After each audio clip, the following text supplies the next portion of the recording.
This is an oral history interview with Governor Pete Wilson for the Robert J. Dole Institute of Politics at the University of Kansas. We're in Governor Wilson's Los Angeles law firm, Bingham McCutcheon. Today is Friday, October 26, 2007, and I'm Brien Williams. Governor, let's start with your first recollection of meeting with or being aware of Senator Dole.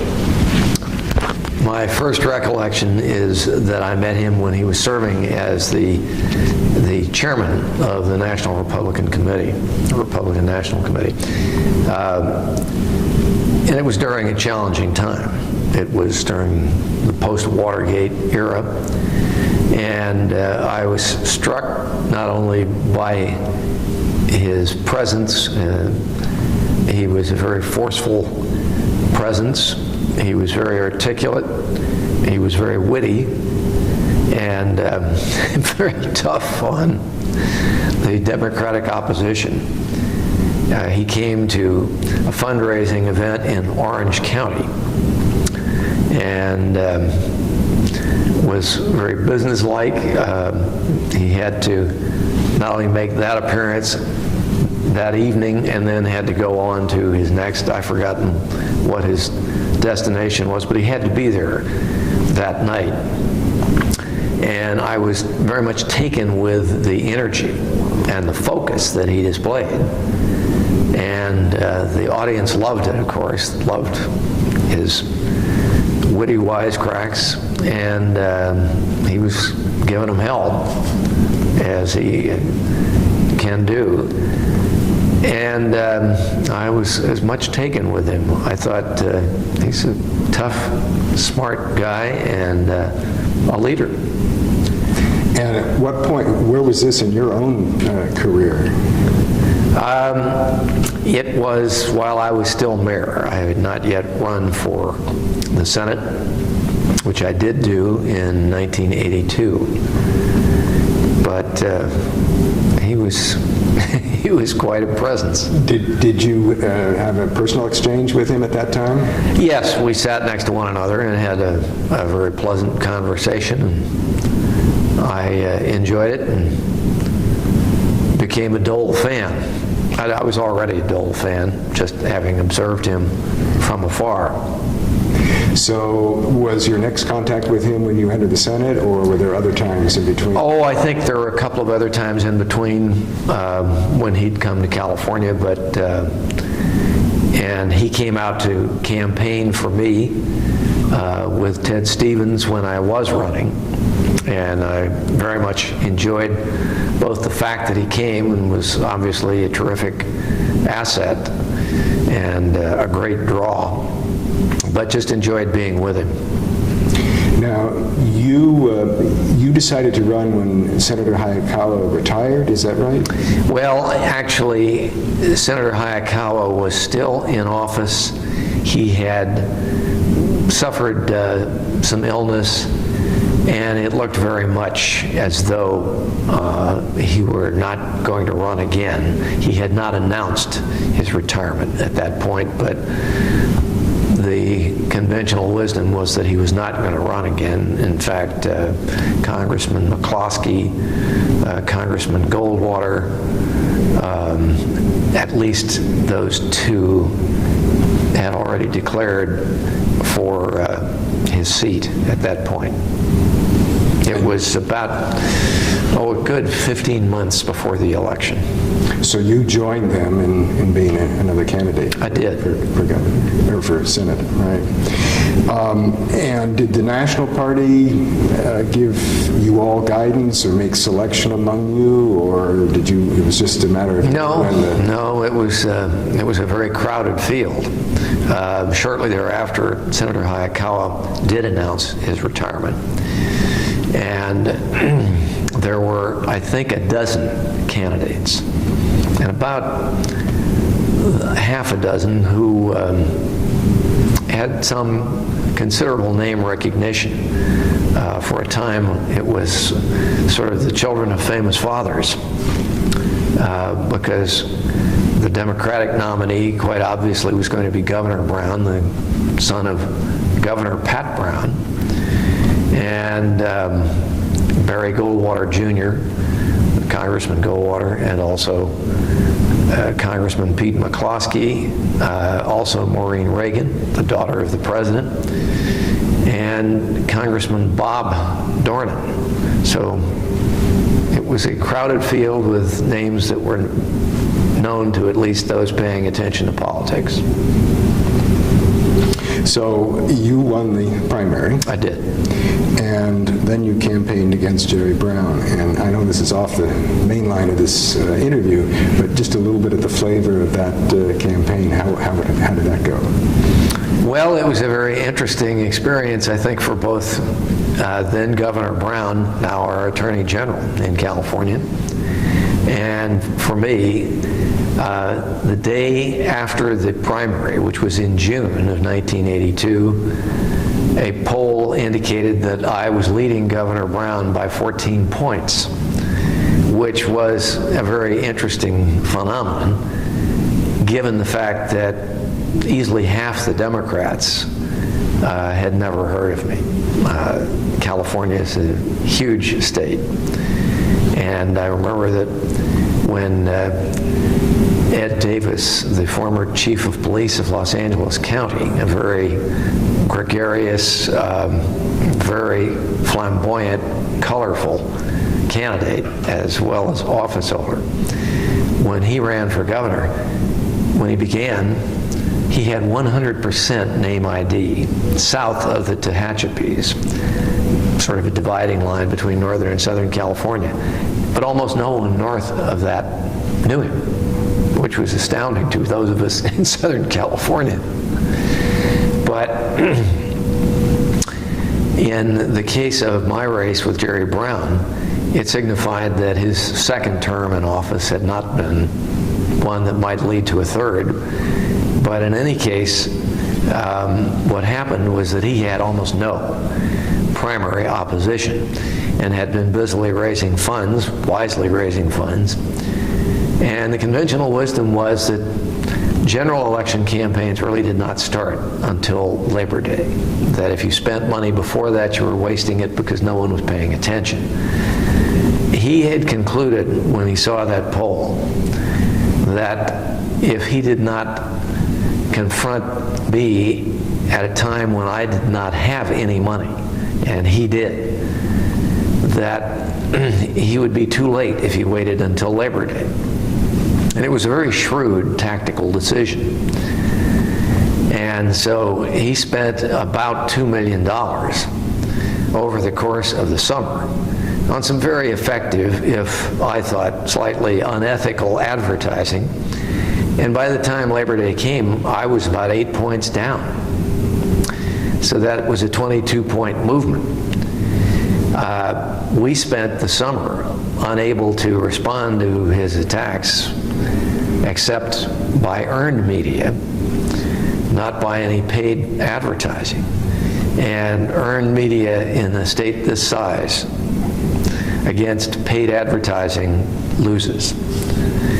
And we did succeed in raising a substantial war chest, which empowered us by the time September came to begin to respond, and we responded with alacrity.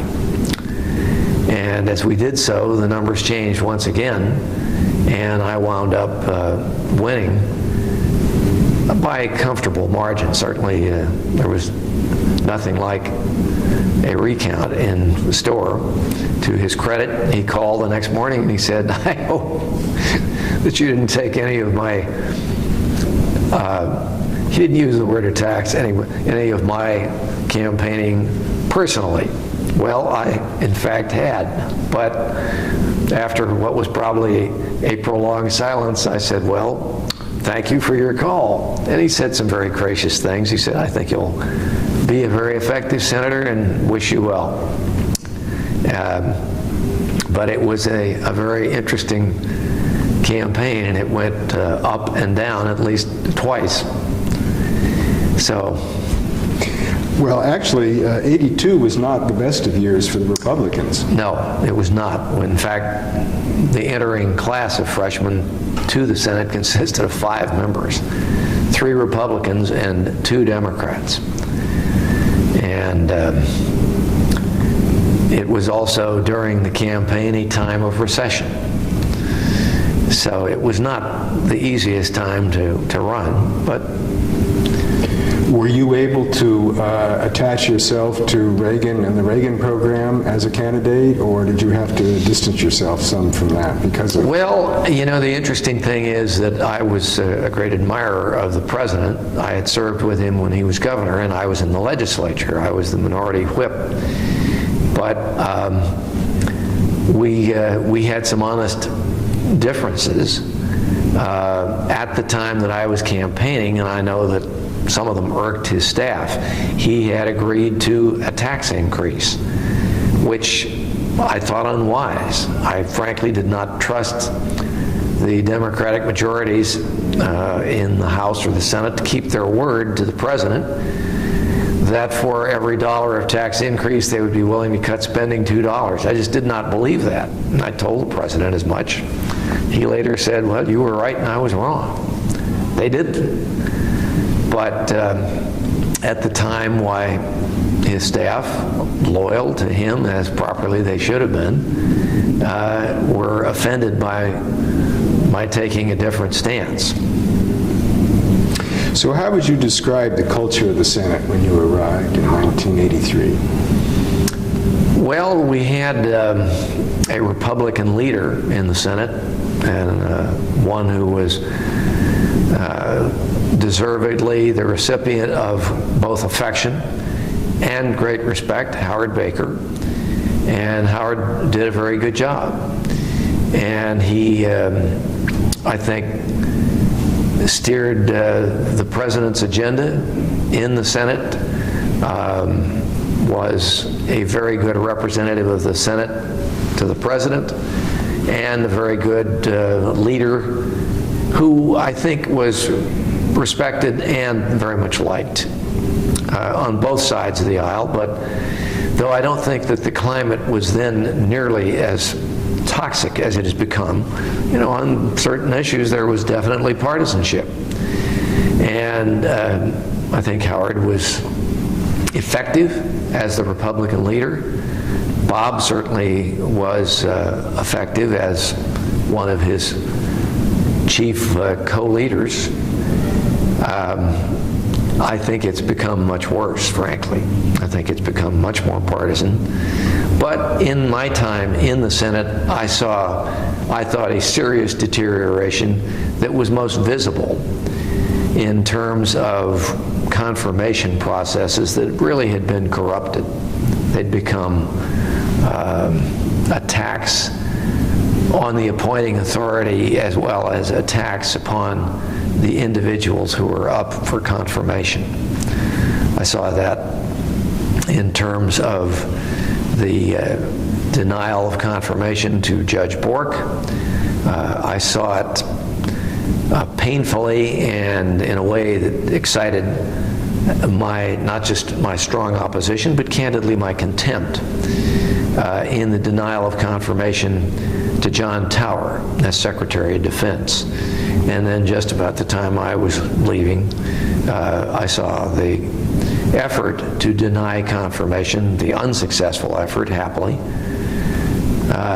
to Clarence Thomas for the Supreme Court.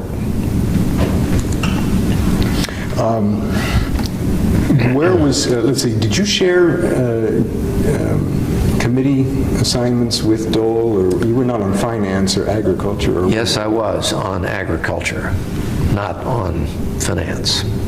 And prior to his becoming leader, what would you say about his leadership skills at the committee level? They were damned effective.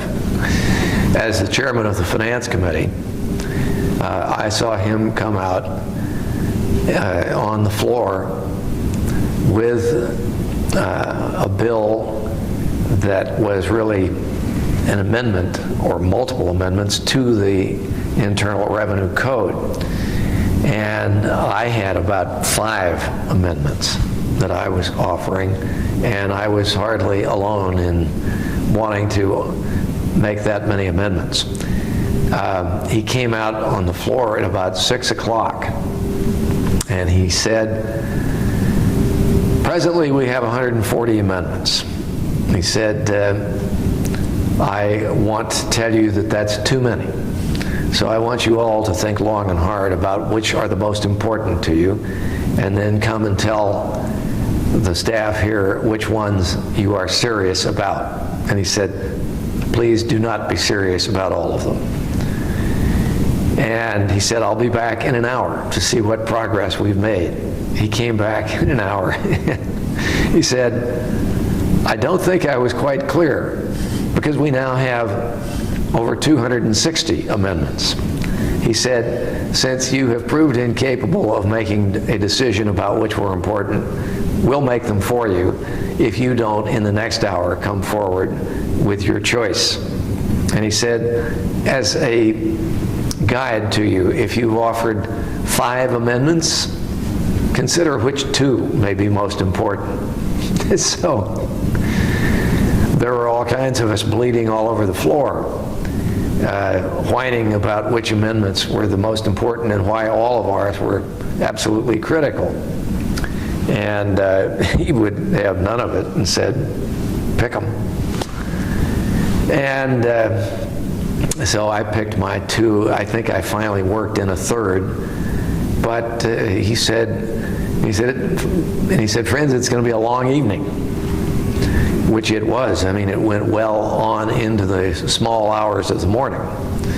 And we finally, I think, got it done.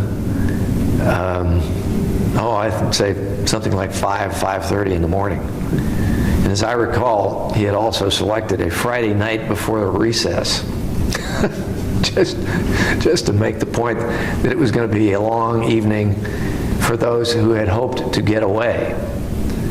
And I think some just went after they'd picked 1 or 2 and either gotten what they wanted or had failed to, and took off for the recess. I remember that I walked off the floor, walked home. I was living on the south side of the Capitol Hill behind the Library of Congress, and walked in.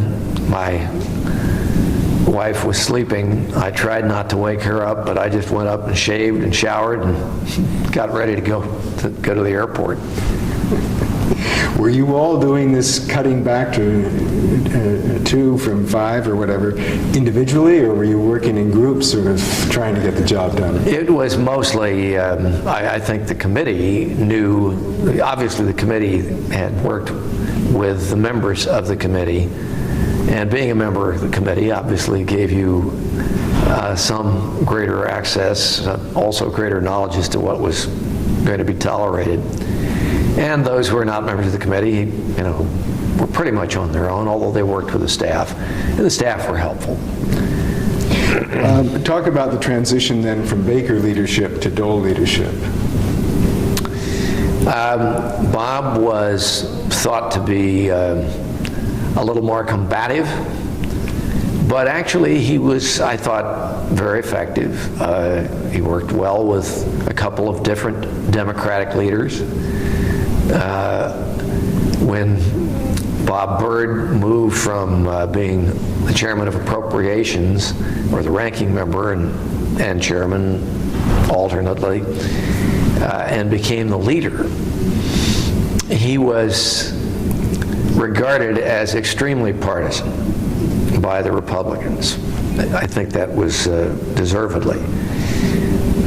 When he was subsequently relieved of that responsibility by his own decision, and I guess that of his caucus, to become the chairman of appropriations and be replaced by George Mitchell, we were all quite pleased, because we thought George was pretty much a hail fellow, well met, bright, but reasonable, and he turned out to be a hell of a lot more partisan than Bob Byrd.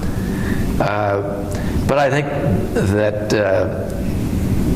Bob was certainly a match when it came time to be tough and defend a position that was important to us. He was a warrior.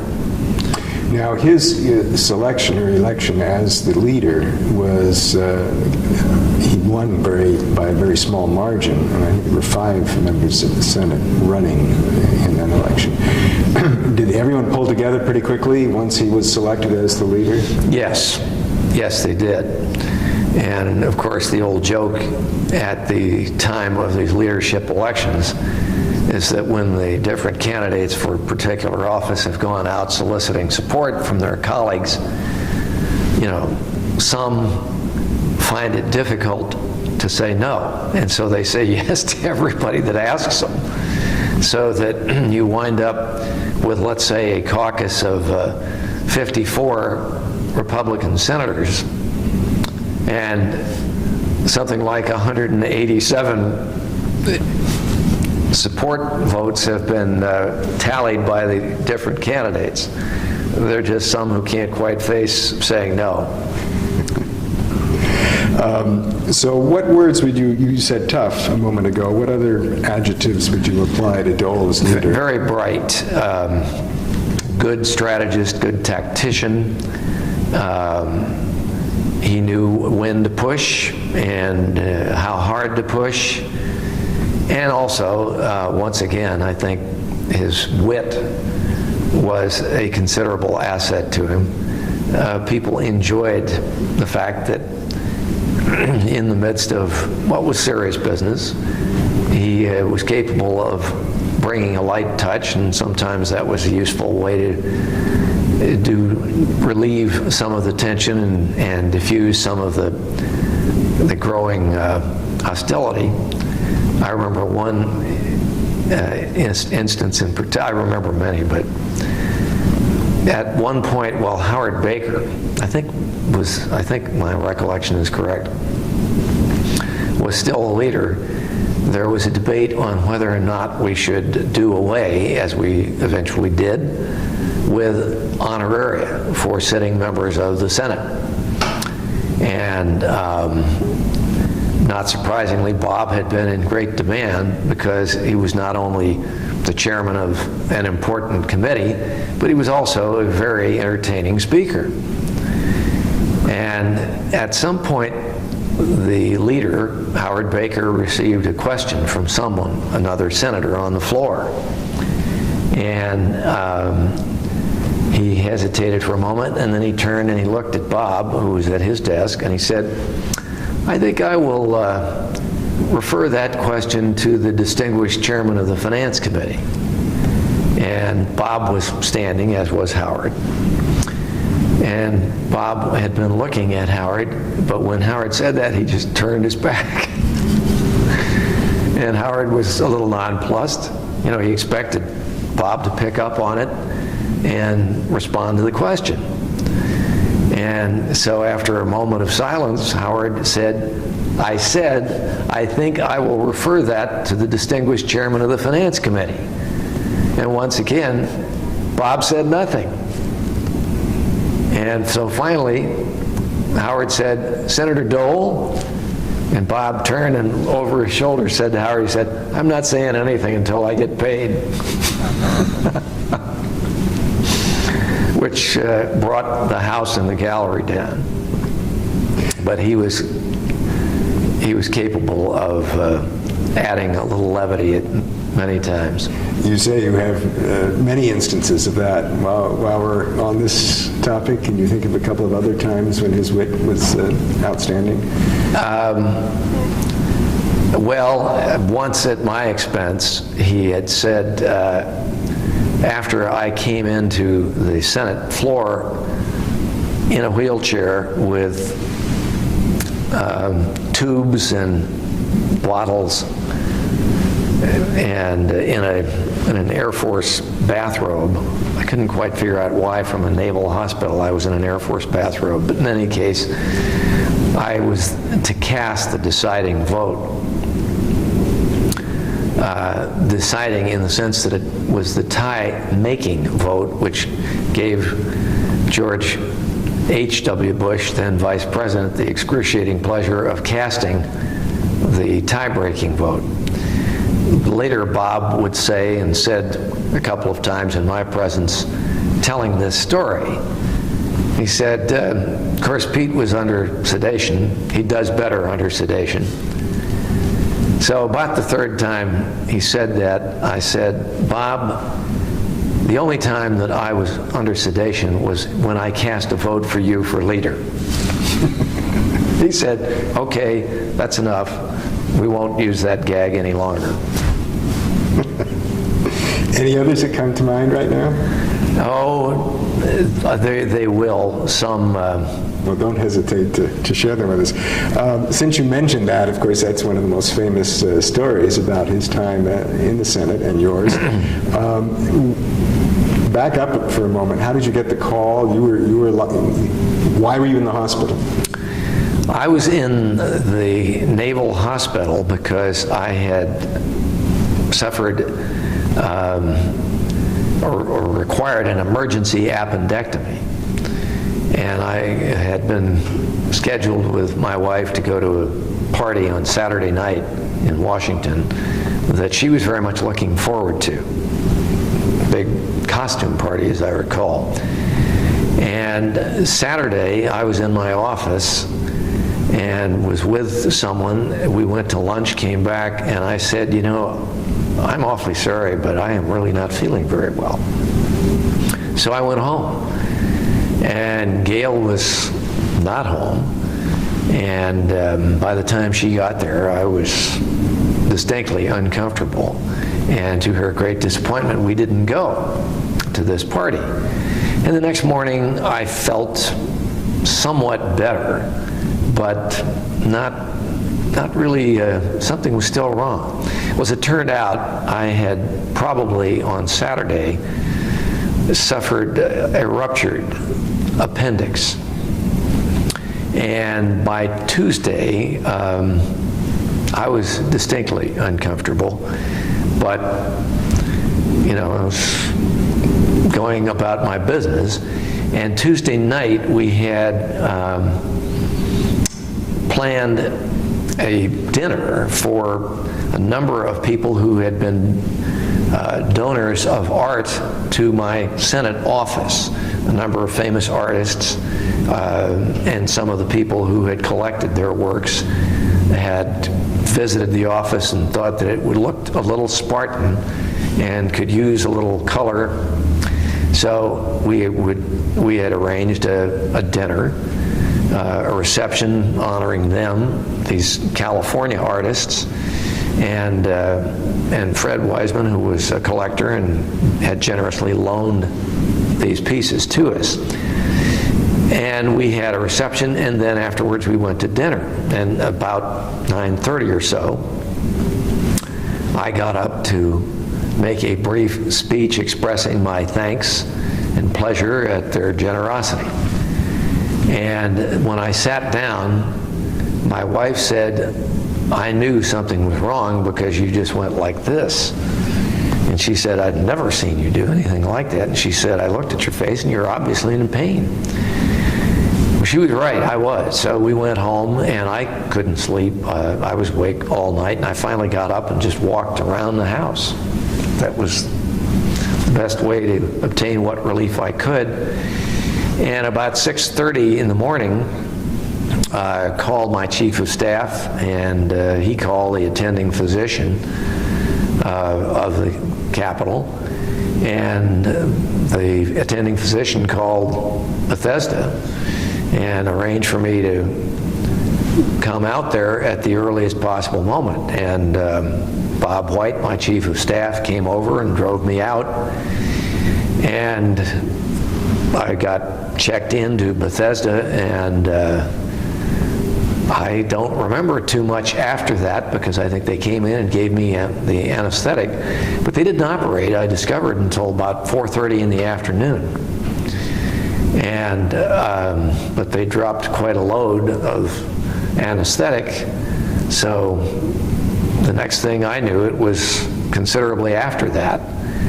And the surgeon and the anesthesiologist had come in to pay a visit and said, how do you feel? And I said, not terrific, but I think better, actually. And they said, well, good. And And later, after the surgeon had left, the anesthesiologist said, "That's a pretty good surgeon you've got." And I said, "Well, yeah, I'm happy to hear that. That was my hope and expectation." And he said, "It's a damn good thing that you finally came in when you did, because it's our analysis that your appendix had burst 3 days ago." And he said, "Fortunately, it had collected in a corner of your stomach." And he said, "It's a damn good thing it's 1985 and not 1955. And I said, "Well, why is that?" He said, "Well, because in 1955 we didn't have the antibiotics that we have today." And I said, "Well, my God, in World War II you had sulfa, you had penicillin." And he said, "That's right." And he said, "Penicillin took 3 days to work." He said, "You didn't have 3 more days." It was a little sobering. So the next day, the surgeon got a call shortly after I did from Senator Dole saying, "We need Senator Wilson down here to vote. It's the most important deficit reduction vote since we had deficits." And the surgeon was not at all pleased, since it would be slightly more than 24 hours after the surgery when I finally was supposed to go and appear there. And he said to me, "How do you feel?" And I said, "I'm okay, I can do this." And till the time came, and they loaded me onto a gurney, put me in an ambulance, and drove down from Bethesda to the Capitol. And by God, I think they hit every chuck hole on the way. Because by the time I got there, I was glad to be there and no longer in the ambulance. So they put me into, before that happened, people were leaning out the windows of the Senate side of the Capitol, including Senator Cohen and Senator Rudman, 2 friends, and cheering and applauding as I came in on the gurney, looking a little wan. And I remember Rudman turning to Cohen and saying, "How the hell do you get an emergency appendectomy? Look at all these cameras." And so they took me into the leader's office, and I got into a wheelchair, and they arranged the tubes and the bottles. And it was quite a while before they got back to the business that had occasioned my ride down in the ambulance. And when I came in, it was through the back doors, the rear of the chamber, and to a standing ovation from my colleagues. And the president said, "Senator Wilson, how do you vote?"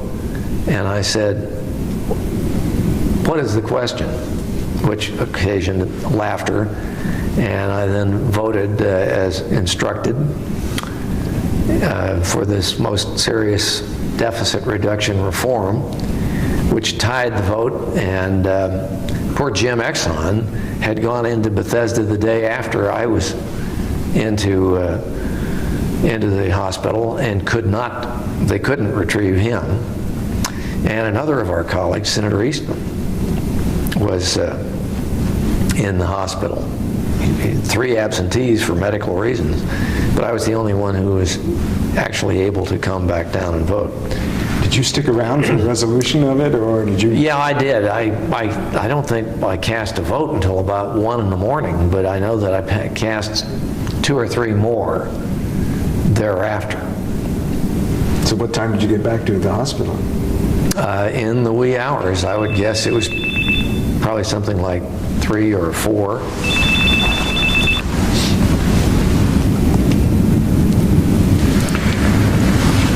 So and then you returned to the hospital, and then a few days later came back. About a week later.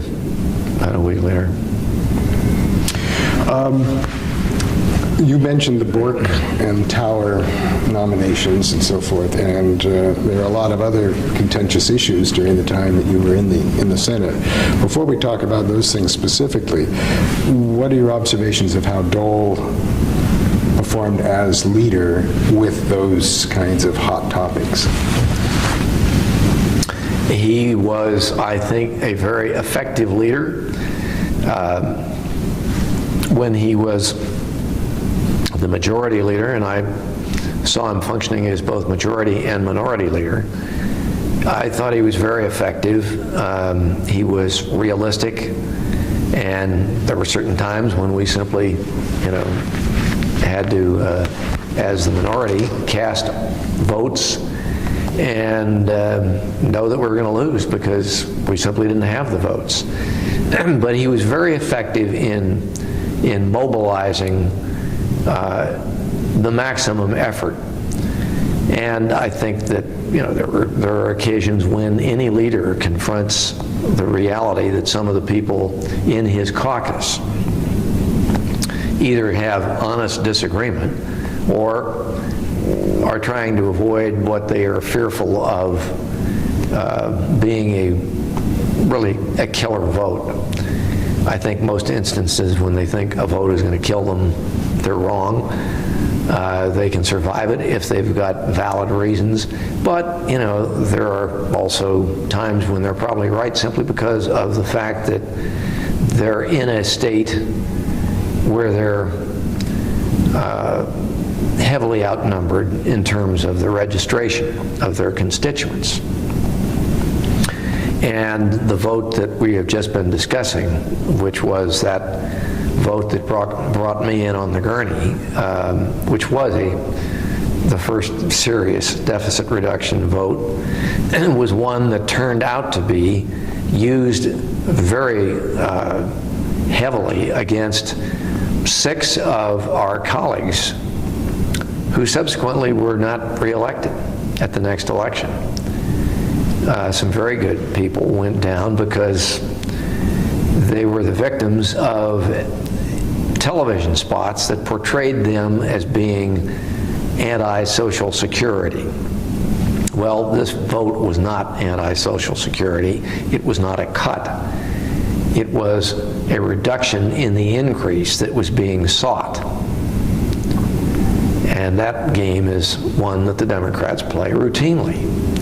And unfortunately, with some success with some voters. You can't let them say that and fail to rebut it, because otherwise the voters are laboring under a serious misapprehension. I mean, that's a false charge, but it's nonetheless one that's effective if believed. Do you think that the media have any culpability in that too, or is it? Yes. Oh, yeah, no question. I mean, there are certainly honest reporters.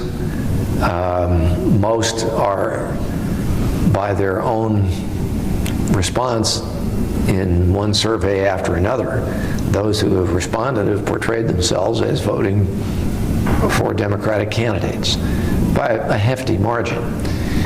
And that's their privilege.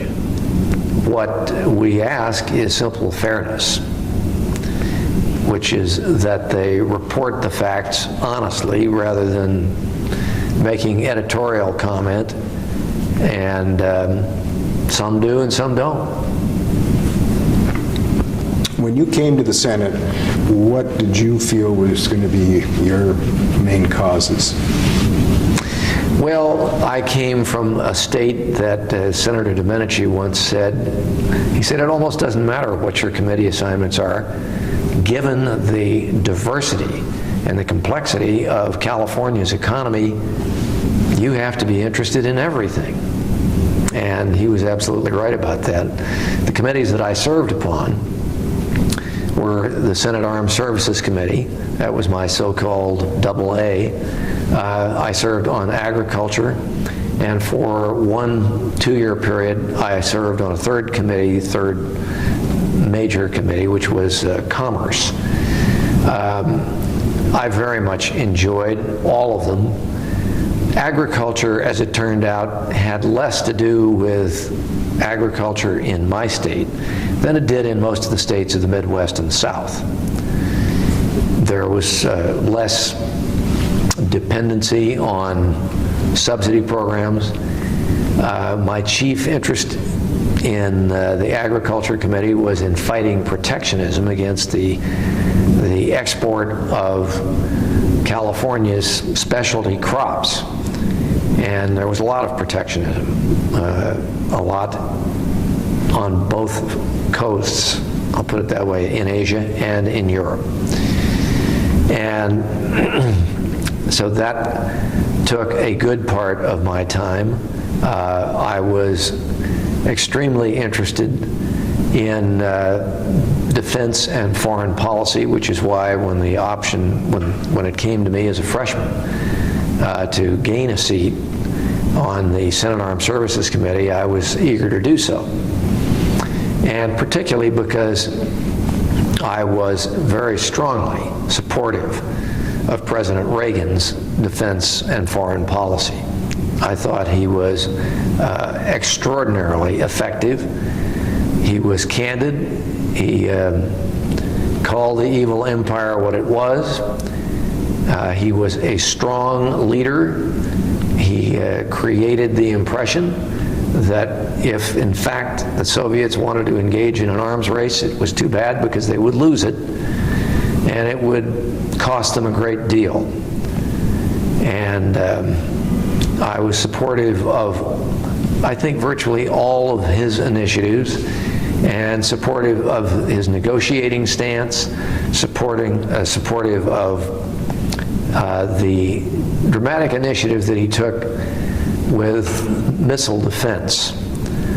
I am convinced that that really led to the breakdown in the Soviet regime. I think that Gorbachev recognized that, confronted with that, he would be leading a nation whose 800 billion ruble investment in offensive intercontinental ballistic missiles was suddenly threatened with complete obsolescence, and he was afraid, terribly afraid, that we, holding not only the hammer that he held, but also the shield, would be in a position to not only resist extortion at the bargaining table from the Soviet side, but actually engage in some from our side. And President Reagan had made clear that what he wanted was to bring about a lessening of the nuclear threat, that he wanted to replace mutually assured destruction with mutually assured survival and prevent proliferation. And that was clearly the right stance, because mutually assured destruction is a very perilous position. Too many mishaps can lead to a nuclear exchange that would be then impossible to contain. If Gorbachev hadn't essentially capitulated or realized that he couldn't really afford this and had gone ahead with billions and billions of rubles in an upgrade and so forth, in your mind, where would that eventually have led us? To a safer world, or to a more dangerous world, or how do you see that? Well, I think it's an academic question in the sense that he had decided he could not do that if he chose to. He also decided, I think, that it was not the part of wisdom even to try, because he was convinced, based on the efforts they had made, the attempts that they had made to build their own shield, that they weren't going to be successful, that they simply lacked the technology, and thought that we were well on the way. We were, I think, well on the way. I think one of the cardinal derelictions of the Clinton administration, which succeeded Reagan in office, was that about 4 months into the new administration, they essentially abandoned and dismantled the program. They squandered 8 years, and not until the second Bush administration was it resumed, and I think that that was a serious mistake on the part of the Clinton administration. I mean, the first Bush administration obviously continued it. And when they didn't, I think they were making a very risky gamble, a very ill-considered one, and fortunately it's now, I think, been reversed. Though with the return of Democratic majorities, I don't think that the program is beyond threats from some of the same people.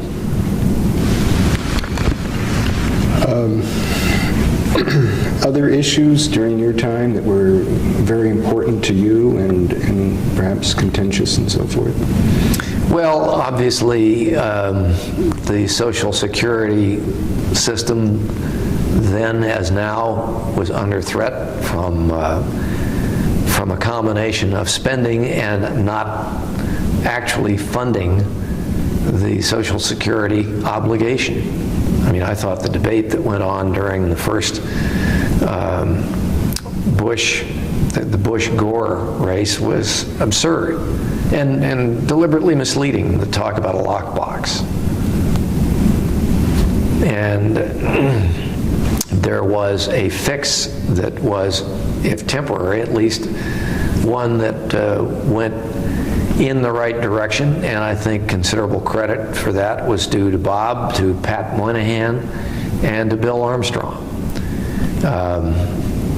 Philosophically, Bill Armstrong and Pat Moynihan probably were not soulmates, but Pat Moynihan was a realist, understood that a fix was required, and they brought about at least a temporary one. Talk a little bit about the Bork nomination. What did you see as the issues there? Well, I think a major issue was whether or not Judge Bork would, if presented with the opportunity, cast a vote to overturn Roe versus Wade. That was not the only issue, but it was one. I personally, though not pro-abortion, have been pro-choice.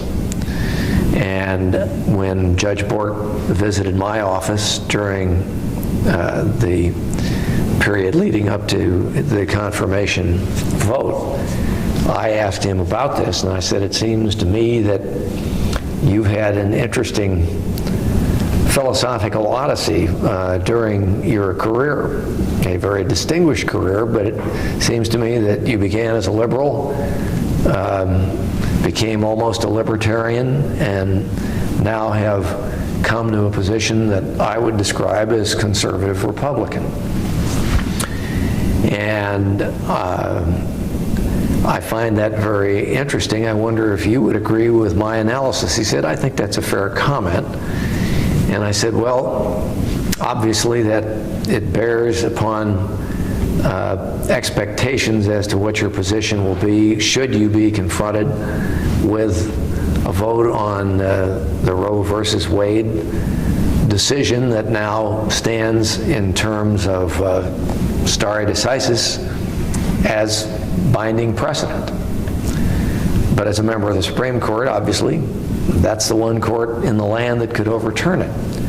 And I respect your position in not announcing a position that you're going to take on cases that may come before you.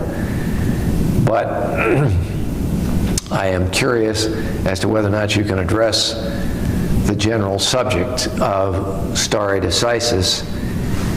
And so let me put this question to you.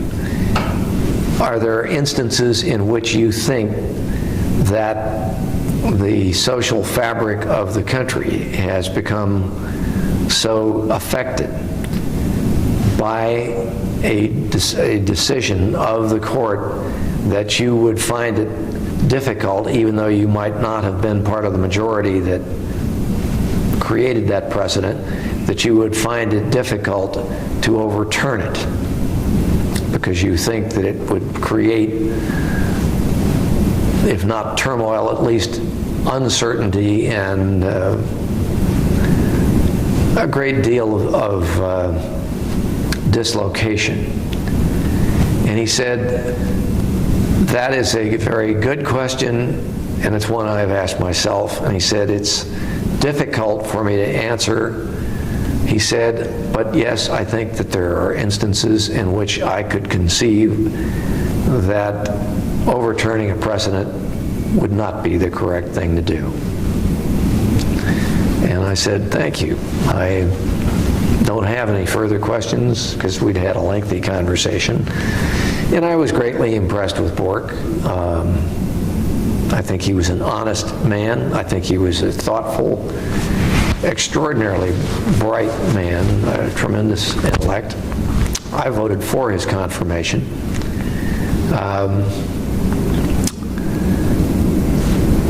But I think that his denial of confirmation was the beginning of a very unhealthy trend in the Senate.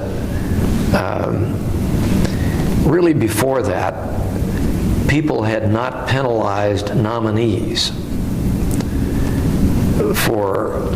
had not denied confirmation to nominees because they had a basic disagreement with the appointing authority's position on an issue. And that, I think, was essentially the beginning of penalizing the nominee instead of determining the nominee's competence, the nominee's integrity. And it's a very sad thing, because if you stop to think about it, the appointing authority is in the position of being the appointing authority because the people of the United States, a majority, have voted for him or her. It does seem, though, that the abortion issue is the litmus test. It's a more profound issue than any others that come up in these. Well, it has been with Democrats. I think there's no question about that. Not that all Democrats are pro-choice. But I do know that in the Democratic cloakroom, arms have been not just twisted but broken on that issue. And I have even counseled Democratic friends who are thinking about running for the Senate that they ought to think long and hard about they're going to be comfortable, whether they can be comfortable in that kind of a political environment. We didn't have that same pressure. I mean, Bob Dole certainly tried to round up votes for what was the majority position, did a very good job. But there was also, I think, the expectation that people who said, I don't believe in this position, I'm not going to take it, let's not discuss it further. You'll hear my views, if you haven't heard them already, when we have that vote on the floor. Would you talk for a moment about the Iran-Contra issue? I haven't had the opportunity to talk to too many people about that. It seemed to me, living through that period, people got off easy. I mean, how do you feel about that, or what were the circumstances? Got off easy in the sense that it wasn't sort of probed all the way. The making of the deal and who was in on it, and I suppose specifically George Bush's possible participation. I don't know, because I was not on the committee that investigated it. I followed it, obviously.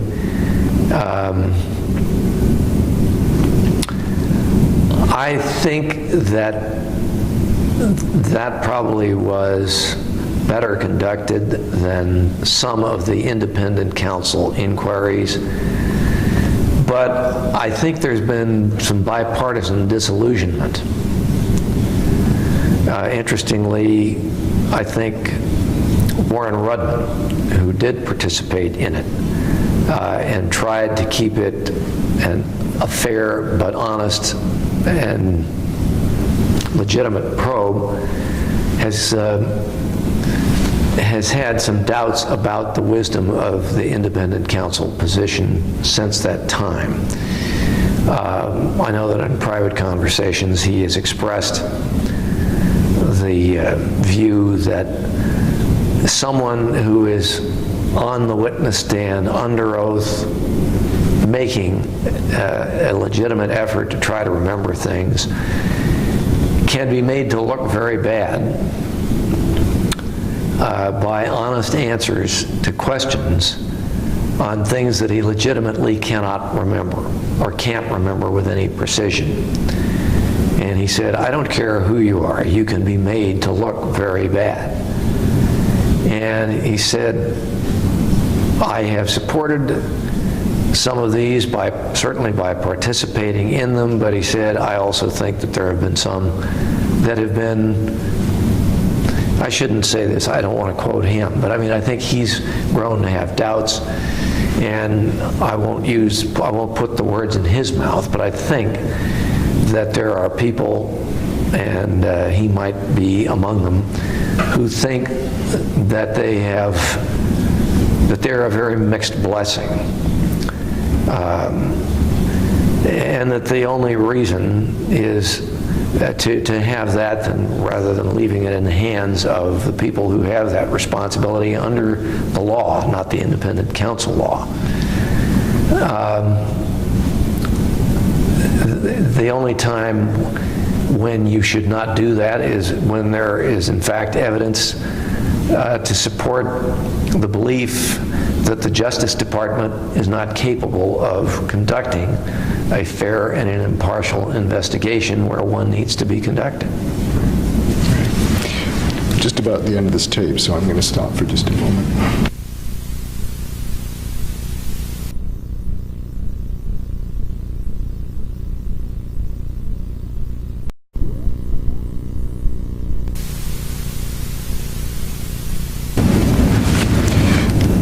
I want to ask you next about the transition from the Reagan administration to the George Bush administration. What thoughts do you have on that? Well, I think that the significant difference seen by some had to do with the problem that surrounded President Bush when, having said in his acceptance speech, read my lips, he was persuaded to go forward and support a tax increase. Now, President Reagan had also supported a tax increase. I did not support either of them, but in fairness to both, I will have to say that when you are a legislator, you don't have the same responsibilities as the President of the United States. When you're a state legislator, you don't have the same responsibility as the governor to balance the budget and effectively to set priorities by the vetoes that you cast. It's a very different role, being the chief executive and being a legislator. A legislator is a representative of his constituency. His constituency is smaller than that of the chief executive, and accordingly may present him with different priorities. His constituency may have different priorities. Having said that, I thought that the grounds were not there for a tax increase in either case. I think in terms of foreign policy, President Bush, in his prosecution of the Gulf War, continued very much in the same vein that you would have expected from Ronald Reagan. And at one point had a support among the popularity rating among the general public of something like 90%. And he lost to a very clever very astute, very good campaigner, Bill Clinton, was one of the most effective candidates for president that I think we've seen. And he is a man of great charm. And I think that there's no question that his emphasis upon the economy was what won him the White House, in combination with the candidacy of Ross Perot. If Ross Perot had not taken, 18% of the vote, I think George Bush would have won a second term.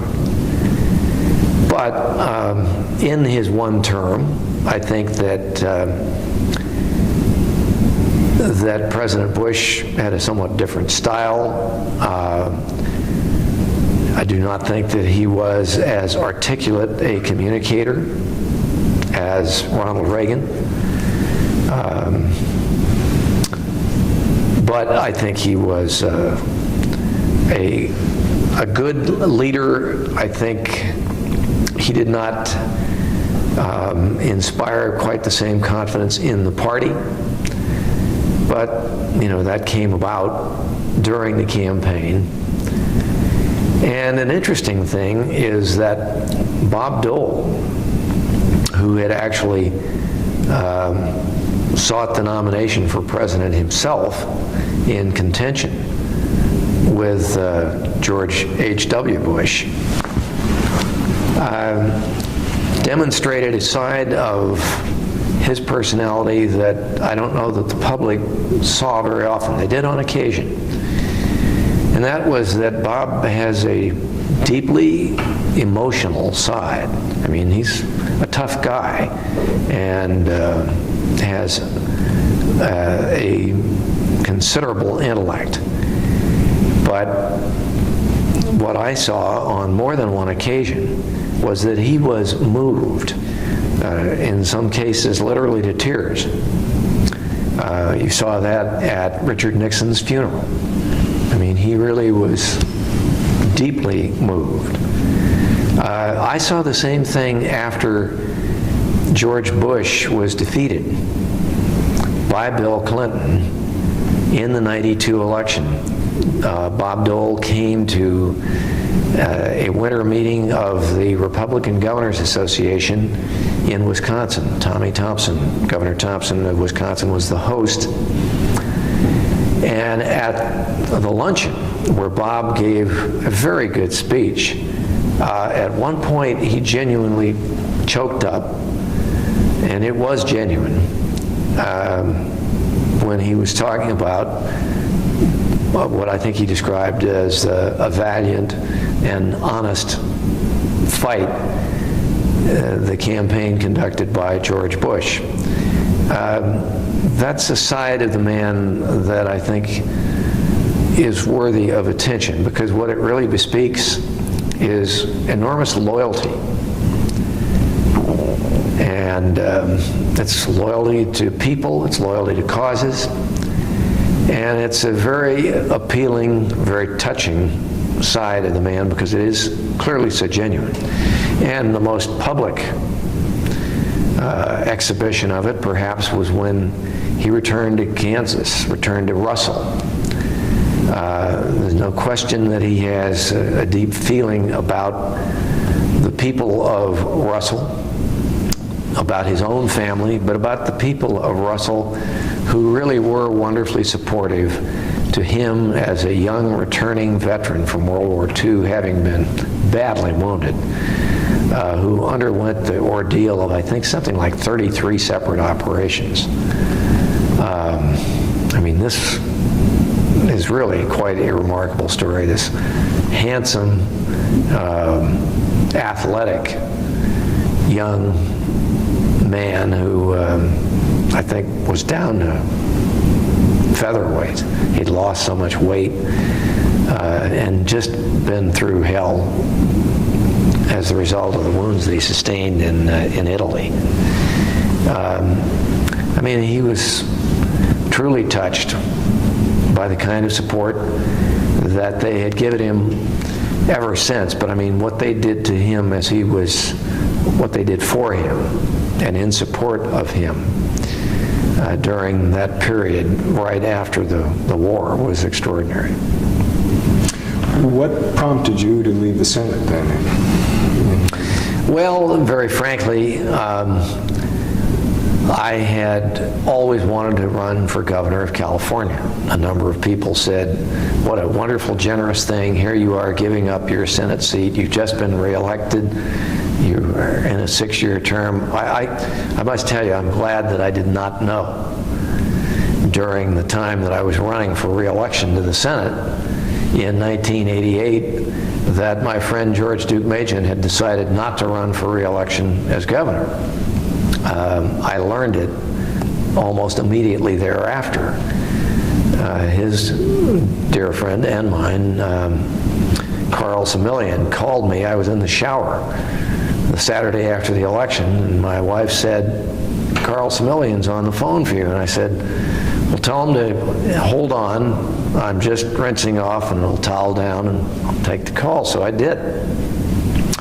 And I was feeling quite chipper, having just won re-election by a comfortable margin, looking forward to a 6-year term. And he said, congratulations. I said, thanks, Carl. And he said, I really, in a way, hate to call and tell you that I hope that you're ready for the next run. And I said, the next run? I said, Carl, the next run's not until 6 years from now, or at least 4. He said, oh no, I'm talking about the fact that you're going to have to be running for governor. I said, what are you talking about? I said, if you haven't heard, we've got a governor. His name's Duke Majan. He has a proud Armenian background like someone else I know. Carl, of course, is of the same ancestry. He said, you obviously are unaware of the fact that George has decided that he's not going to run again. And I said, what are you talking about? And he said, exactly what I said. He's decided that he's had enough after 2 terms, and he's going to leave office. And my friend, that means you are our candidate. You're the only one that can win, and reapportionment is right around the corner. There's a lot riding, not just the state legislature, but also the congressional delegation. You know, we're going to have something like 50 seats.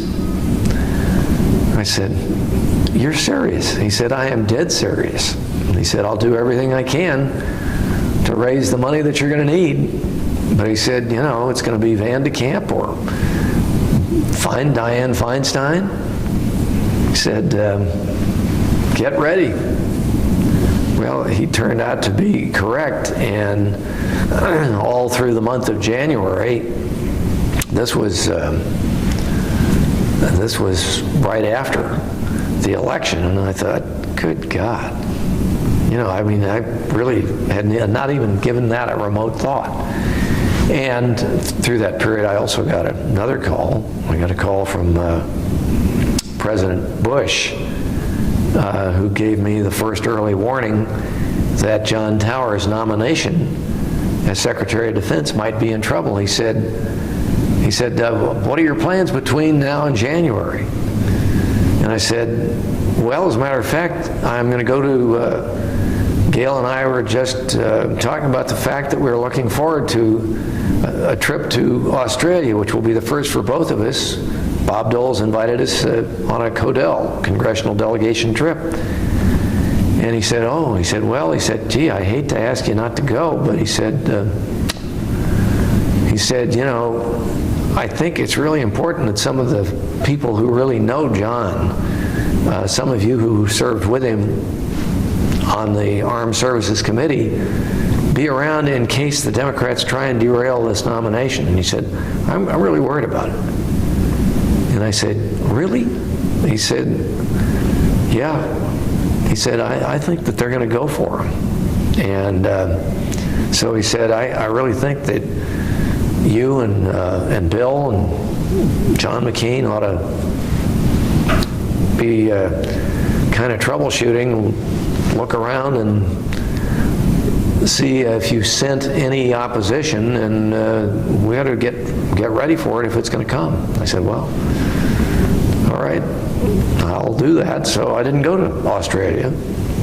And as it turned out, the president-elect's concerns were well taken. They should not need to have been, but they were.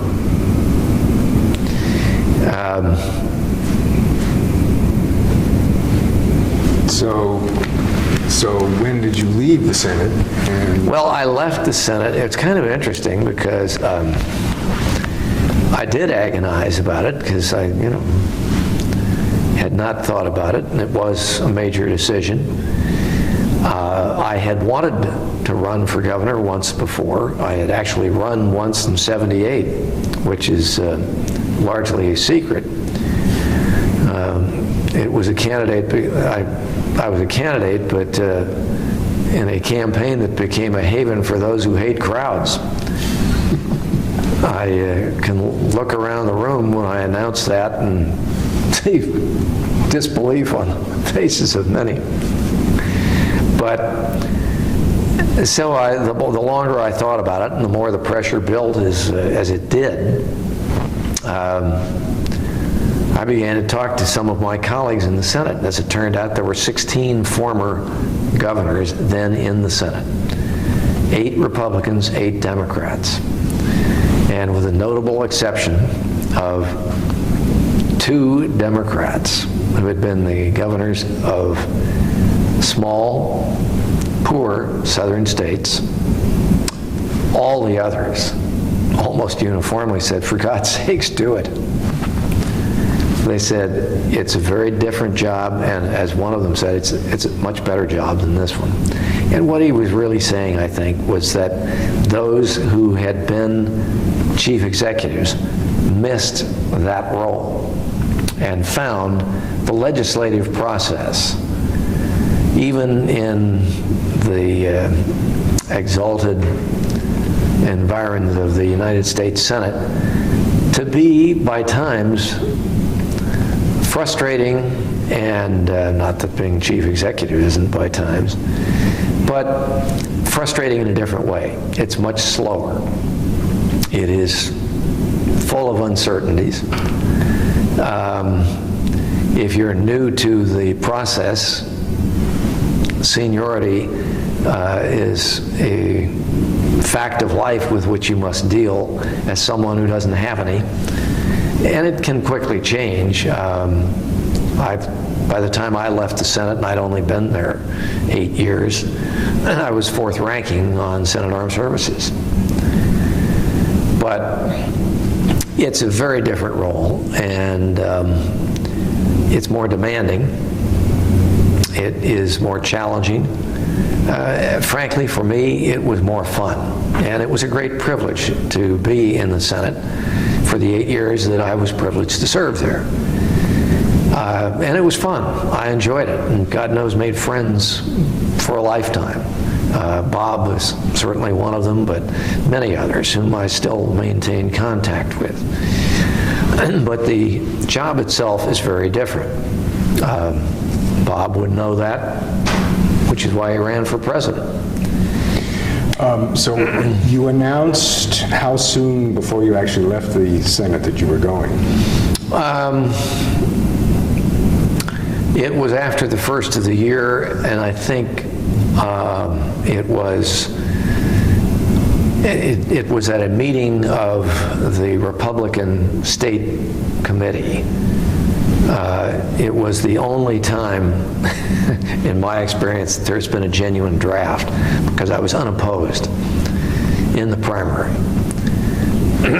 And so how much longer did you serve in the Senate before you left? Well, I served 2 years because I was reelected in '88, and the gubernatorial election was in '90. But California is not the nation, but it's a mini nation. It's a large place, and as time wore on, I was required during the general election, and I was I was able pretty much during the primary to fulfill my duties in the Senate. I didn't miss very many votes, but I missed some. You cannot avoid it. And in the general, you wind up missing a great many. And in fact, in the only debate that I had with Senator Feinstein, she made an issue of the fact that I was not doing my job as a senator, missing key votes, and said that, in fact, if I would go back and do my job, she would be willing to suspend campaigning. And I said, okay, I'll take you up on that. And did. And went back, and she wanted to have a second debate, and the logistics never worked because I was back doing my job. We tried to set up a second one, but she did not suspend campaigning, and the media, however liberal they may or may not be, were all over her for breaching her promise, which she had made in the debate on television. And I think it was a serious mistake for her. And of course, we had some funsters in my campaign who dogged her appearances thereafter with one of these big styrofoam hands because she had written something in the palm of her hand, and they would hoist that to the crowd. And I remember when I returned to the Senate, the first time I walked back into the cloakroom, John McCain came rushing up to me, and he said, I know what she had in the palm of her hand. It was duty on her country. So. We're going to leapfrog now over your governorship, except I do have one question there, and that is, did you maintain a lot of contact with the National Party and with your friends in the Senate during the time you were governor? I did, but you have to bear in mind, I was elected in 91, or I was elected in 90 and took office in January of 91. And so I had, for the first 2 years of George Bush the Elder's presidency, I was in the Senate. But during the Gulf War, I had just taken office as governor. And for the last 2 years of his presidency, I was governor of California. And I maintained contact with the president, certainly, and with his administration, with the committee, and certainly tried to help. The thing that was difficult is that I think he was ill-advised during his campaign for the presidency, for re-election. Essentially, they wrote off California, and he really, with I think the exception of one appearance, did not come to California for the last 4 months, which I thought was a terrible mistake because it essentially ceded all those electoral votes to Bill Clinton without making him pay anything for it. Let's come to, I want to finish up with a few questions about your own presidential ambitions. And I guess you began to take action on that as early as 95. I did. Right. I had read somewhere that either your own people or yourself or others were speculating that you might be a vice presidential candidate with Dole or even be his national chairman. Was that something that was just speculation, or were there any feelers sent out? No, certainly not from the Dole campaign. There were some people, I think, who did speculate about it and thought that a Dole-Wilson ticket with me running as his running mate would be a strong ticket. he never said it to me, but it was a couple of people told me that John Warner had said, God, I think that would be a terrific ticket. I had a conversation with Bob really before I had decided to run, and we talked, and he knew that I was thinking about it because he knew that a lot of people had been urging me to do it. And it really came about, my candidacy was ill-starred because whatever the novelty of being a silent candidate for president, I don't recommend it because the novelty quickly wears off, and it's just something that you can't do. How did you feel being thrust in that position? What was it like? Well, I said that by times being the chief executive is frustrating. I can think of little more frustrating than being a candidate without a voice.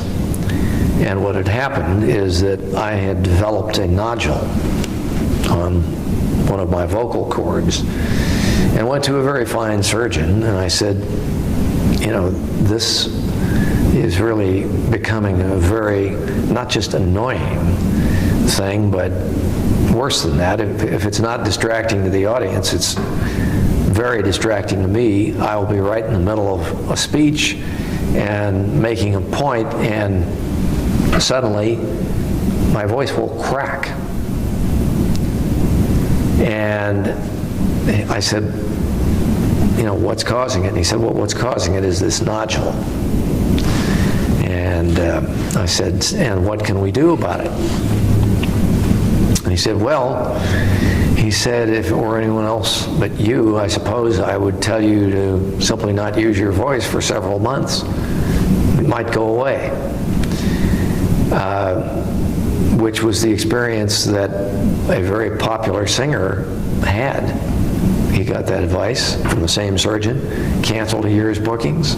It did go away. He sounds as good as he ever did today. But I chose to have what I didn't really regard as elective surgery. 2 weeks after I had announced the exploratory committee. And the surgeon told me, he said, by the way, there are certain things that you shouldn't do. I said, what's the convalescence on this? And he said, well, he said, if you don't talk, it's probably going to be not too long, a couple of weeks, maybe a little longer. He said, but you can't talk. I said, all right, I understand that. And he said, and after that, he said, you really need to be careful. He said, you should avoid these things. You shouldn't talk on the phone. You shouldn't talk in cars. You shouldn't talk in airplanes. And you should not talk at large gatherings, cocktail parties, where you have to raise your voice to be heard. I said, doctor, what the hell do you think I do? That's my life. I mean, he said, well, you're going to have to change that. And so about 2 weeks later, or after the surgery, no, probably 3 weeks, not long enough, I was invited with other potential candidates to appear before the GOPAC audience in Washington, D.C. and went with my general chairman, Craig Fuller, an old friend, went to Washington, and I had some rather distinguished surrogates. Craig was one, Secretary George Shultz was another. My wife was my most frequent one, which was a mixed blessing. She was a hell of a lot more charming, and certainly better looking, but and an excellent speaker, but I would, for a while, it was not unlike what Bob used to do with Elizabeth. We had sort of a contest where I was known to have written the speech, but she was delivering it. And once or twice while she was at the podium, I would scratch out some things or take a page out. Well, the audience thought that was funny. She didn't think it was too funny, particularly since I hadn't warned her that I was going to do it. But anyway, what happened was that when the speech was over with the GoPack audience, you know, he stayed at the podium, Craig stayed at the podium, and there were about 3 questions, and he looked at me beseechingly, and he'd just come on as my general chairman, and, you know, he had not been through any kind of a book of my positions, and they were asking him questions to which he simply didn't know the answer, and he quite rightly said that he did not know the answer. Well, that happened about 3 times, and then someone stood up and said, a man stood, and he said, well, he said, I'm terribly sorry that the governor's throat seems to be bothering him, which was a euphemism of an incredible dimension. But he said, I really think we're owed some answers. And like a fool, I rose to the bait and went to the podium and looked out over the sea of happy, smiling, upturned faces and opened my mouth and croaked. And at the first sound, these happy, smiling, upturned faces all looked stricken, horror-stricken.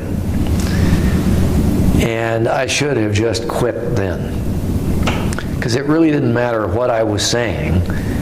All they will ever remember, if they remember it at all, was that the sound was one that inspired the horror-stricken looks. Anyway, I didn't learn too much from that experience. Not long thereafter, I went to New York and at a fundraiser gave a similar performance. I mean, it started out all right and then wound up croaking. By the time it was over, and I had barely left the podium, my hostess, the woman who had organized this, a dear friend, Linda Robinson, came rushing up, literally pulling by the hand, a rather distinguished-looking gentleman who turned out to be the dean of the medical school at Columbia University. And she was in a state of visible agitation, and as she drew him up abreast of me, she said to him, she said, now you tell him what you told me. And he looked quite embarrassed, and he said, Governor, he said, I'm terribly sorry, but what I told Mrs. Robinson is that I said unless he stops speaking, he's in danger of losing his voice forever, of doing permanent damage. And so at that point, I stopped speaking for about 3 months. And the first fundraising report, we did quite well. The second, we had tanked, and I will never forget the day that I heard from supporters in Boston and Washington, New York, and Atlanta. Is it true? Is what true? Is the rumor true that you're going to have to get out of the race because you have throat cancer? And it was not true, but it was a very effective rumor because it totally chilled the fundraising and effectively killed the campaign. At which point, no surprise to anybody in my organization, I said, you know, if I'm going to get out of this, I'm going to support Bob and do everything I can for him. He's a fine guy. He's a dear friend, and you know, we're going to do that, and that's what happened. And the one thing I did urge him, I said, for God's sake, don't make the mistake that George Bush did. You've got to come to California. You just cannot. I said, even if Clinton is ahead of you here, you cannot just abandon the state, because they'll spend the money they would otherwise have to spend against you here, clubbing you someplace else like Ohio, which is what happened to George Bush the elder. And he did come out with Jack, and we campaigned, and he also picked up on what were issues in California. And I think it would have been very difficult, given the popularity of an incumbent president, to defeat Clinton. Bob's acceptance speech in San Diego at the convention was marvelous. I mean, I really was very proud of him, and thought he gave a terrific talk. When you were committing yourself to the candidacy, did you think that Dole was vulnerable, or was that just not part of your calculus? Well, I'll tell you exactly what the calculus was. I had not intended to run, and in fact got into some trouble myself, because during the debate that I had for re-election as governor in 1994, when I was running against Kathleen Brown, who was a very good candidate. She was feisty and mediagenic, and she was good. The format, at least in part, was the standard where representatives of the media, reporters, asked us questions. And I was asked by one, will you, if reelected, will you serve out your term, or will you be a candidate for a higher office? And I had anticipated that I would get the question, and thought that it would be an opportunity to simply say, I will serve out the office, and then use the time allotted to me under the format to do something else with it, either to rebut some point that Kathleen had made in an earlier question, or to make a point at which I thought she would be compelled to defend, which is exactly what I did. They asked the question, and I said no. And now I'd like to ask Ms. Brown something. And so I had not intended to do that. I went to a meeting, a national committee meeting, a fundraising committee meeting, that Haley Barbour had asked me to attend in Aspen. And a great many people who were there said, listen, Bob Dole is a wonderful guy and tremendous legislative leader. We're not sure that he is going to be as effective as a presidential candidate, based on some of the appearances that we have seen him making. And what's more, we have read The Economist, and the article in which they said that you are the candidate that Clinton fears the most, because you've been so critical of him on several of these issues, which seem to have great resonance. And I had been making some appearances in Washington on state business, and every time I went back, the LA Times reporter would cover what I was doing, and the last time he laughed and he said, have you noticed that every time you're in town, the White House holds a news conference? I said, you know, I have noticed that of late. He said, yeah, and he started to laugh. He said, I think you got him scared. And I think that they were afraid of a couple of the issues that I had been hitting him hard on. Even though I had said, in fairness to President Clinton, he's inherited this situation from prior administrations and prior Congresses. The Congress has been notably unresponsive.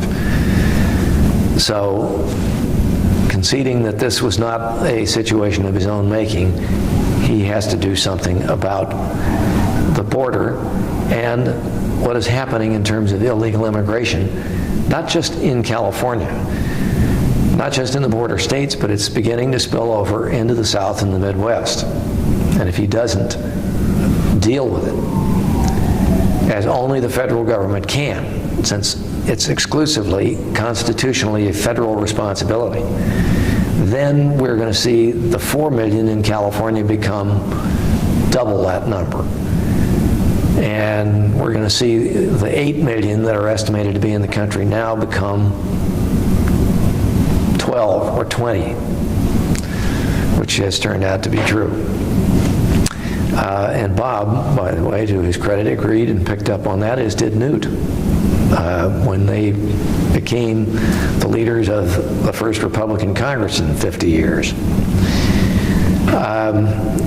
I got a lot of early response and a lot of fundraising response.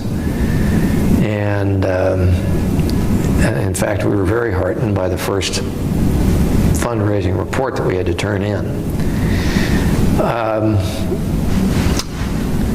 So I had been in office for 2 years. We were, for 4 years, and had produced the kind of stewardship in California which inspired people like George Shultz to publicly declare, he said, if the federal government had achieved the kind of spending cuts and the sort of fiscal discipline at the national level that you have in California, we would have dealt with the deficit long since. And so I had some strong encouragement. Governor Weld was my chairman in the Northeast. He was the governor of Massachusetts. So when the... And I must admit that President Clinton had awakened my combative instincts, and I relished the contest with him. That was a very significant part of it, and I was persuaded by a great many people that I would probably give him a very serious challenge, and a number of people thought a successful one. And I have since made light of the fact that you should be careful what people tell you and promise you in the rarefied mountain air of Aspen, Colorado. It can affect your judgment. What was your reaction when you heard that Jack Kemp was the selected VP? Well, I was a little surprised only by the fact that I didn't think they had been particularly close before, but I thought it was a good selection. I mean, Jack's, I think, a very attractive guy. He certainly was someone who enjoyed campaigning. That was clear. I thought that he would probably appeal to some in the party, though I thought Bob would be appealing to most of the party. But no, I thought it was a good choice, and I thought Jack would be certainly a great deal more appealing than Senator Gore, or then Vice President Gore. And I thought that he would probably be a helpful running mate to Bob. I think we need to bring this to a close now. Is that right? Yes, because the part.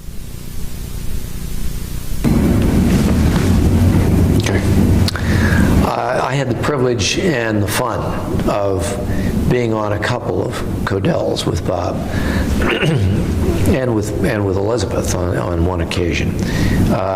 We went in 1985 on a trade mission to Asia. Really, I think, an extraordinary trip. It was really a trip that was aimed at breaking down the protectionist barriers that we were experiencing in Japan and in Korea. And we weren't trading very much with China at that point, so the agenda there was different. It was really defense and foreign policy. And Taiwan was very much an issue.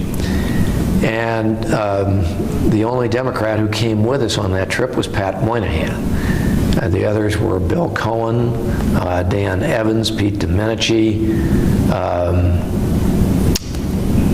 It was a very good group, and I knew we would enjoy it, and I thought it was also going to be an important trip, as it turned out to be. One of the things that occurred while we were in China, there was an accident, an auto accident, in the second bus that was taking our entire party, this whole entourage, out to the Great Wall. And as a result of the auto accident, a young girl, I think probably 19 or so, very sweet, very attractive young girl who had been assigned to us as an interpreter, was severely injured and suffered serious facial lacerations that would require plastic surgery. I mean, she was a very pretty little thing. And Bob was genuinely upset, and so upset that he really threw his weight around a little bit, because the Chinese were saying, not to worry, not to worry. And he demanded that he be allowed to see the girl, be allowed through another interpreter. Well, he didn't need another interpreter, but with her. But he wanted to make it clear that he felt responsibility, not for causing the accident, but she was part of our entourage and had been subjected to this as a result, and that he very much personally wanted to be involved in paying for the medical care that would restore her, and made it very clear that he was going to stay on top of this and see that in fact she got the medical care that was necessary to restore her. And that was very clear. And I mean, I looked at the exchange of glances on the part of some of our hosts who clearly did not welcome this promise from him that he was going to persist in seeing to it that she got the care that she must have. Which I think said an awful lot about Bob Dole. This was a young man, badly wounded, who'd not forgotten it. But it was also, I mean, just an extraordinary humanitarian gesture, and it also let these Chinese officials, who were,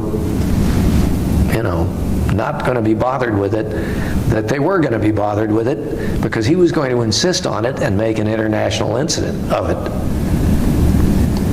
It said a lot about Bob Dole.